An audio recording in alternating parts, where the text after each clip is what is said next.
Mineşşeytanirracim. Bismillahirrahmanirrahim. Allahümme salli ve sellem ala seyyidina Muhammed ve ala alihi. Euzu billahi mineşşeytanirracim. Bismillahirrahmanirrahim. Allahümme salli ala seyyidina Muhammeden ve akdemel vani ve ta'absani yukarıcanı ve sen farıqtani. Ve ballık ruhu var ve ahla beyti minnetiyen tebarek ve sallama den kesira. Sadakallahu aleyhi. Men şu atlam Kabristan'a hatma Kur'an okuymanı geldim. İnşallah demişi can sağ ol. Hemen dua barın edelim.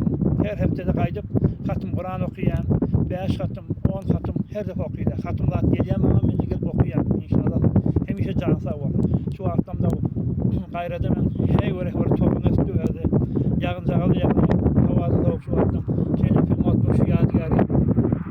Ben attırın yarım şey istiyor kalkan Kabristan'ın şu atlamda onu öyle. Öyle savcak geleceğiz böyle. İnşallah hemişe can sağ olsun. Allah'ın nasip olsa, bu da aydan ne bilelim olsa, ne mi alması yetirir inşallah. Çıkan aradanıza kavlu derece vardır inşallah. Ve hem teşekkür edeceğim, garip etimlesiyle vesaire getiren elimi de almak inşallah. Hem de inşallah hem emeğiyle de kavlu inşallah. Öyle akımeli bir martaba veriyle hem mesajlar kavlu inşallah. Hemişe can sağ olsun. Hemişe de buralardan yaratan çıkarma. Her gün öyle biri olsun, biri kav saklasa, şunlar ola kalan sahabı attırmak inşallah.